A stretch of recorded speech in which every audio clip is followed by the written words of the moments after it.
Kita ada kucing kat dalam rumah seperti biasa. 1 minggu 2 kali kita kena bersihkan kita punya sofa ni. Bersihkan daripada segi bulu-bulu diorang.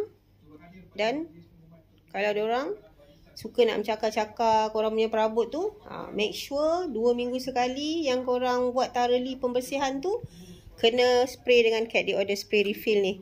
Sebab yang ni yang paling mudah sekali. Sebab korang spray je, tak perlu nak basuh ke, nak bilas ke, tak perlu nak buat apa-apa selain daripada spray dan biarkan dia kering secara semula jadi. So dalam beberapa saat saja dia akan kering.